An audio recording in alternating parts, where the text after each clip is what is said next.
thunder. We've always been, well, thunderstruck by it. But for a long time, we weren't sure what it was. The violent tantrum of a young god? The rumbling wheels of Thor's chariot? Or the flapping of a giant bird? It wasn't until we got a handle on the science of both storms and sounds that we figured out what thunder is and why it sounds the way, well, the many ways it does. Storms have a lot going on, and we'll take a rain check on explaining most of it. The key as far as thunder goes is that during a storm, positively and negatively charged particles build up in different places and then zigzag through the air to get rebalanced. During this rebalancing, which we know as lightning, a giant electrical current rushes through a tiny channel of air in a fraction of a second, instantaneously superheating the surrounding air. And since increasing air's temperature also increases its pressure, that air gets super pressurized, causing it to explode outward in what we call a shockwave. This sudden explosion is what we're experiencing when we hear a thunderclap. It's a distinct sound that seems to come out of nowhere and contains an incredible range of frequencies.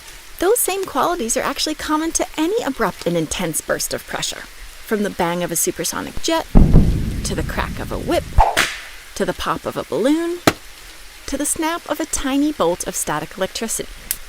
That's why all shockwaves sound surprisingly similar, at least if you are nearby. As a shockwave travels through the air, it loses energy, and that intense burst of pressure smooths out. What's more, the wave's higher frequencies dissipate more quickly than its low frequencies.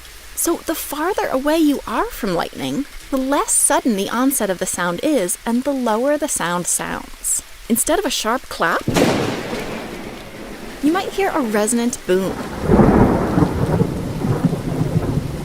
Waves from more distant parts of the lightning bolt take even longer to reach you, and can overlap and echo off trees, hills, and clouds along the way. So you'll hear them as longer, even lower-pitched rumbles. And when lightning happens completely within a cloud, the waves start so far away and get so jumbled up that all you might hear is a soft rolling sound, or nothing at all.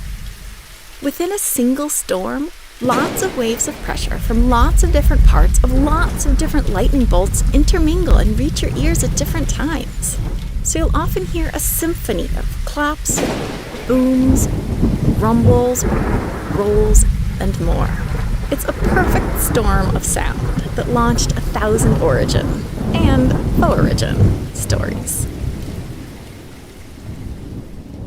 I started working on this video because during a summer storm, it suddenly struck me that despite knowing a thing or two about science, I had no idea what thunder actually was. And if you have that same curiosity about the world around you, you'll love CuriosityStream, the sponsor of this video, which has tons of expertly curated shows about science, history, food, travel, and more for just $19.99 a year. Less if you use our special promo code.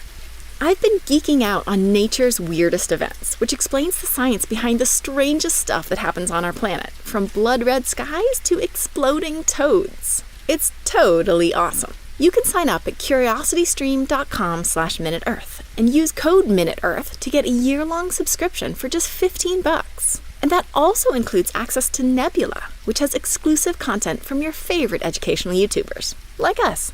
Thanks, CuriosityStream.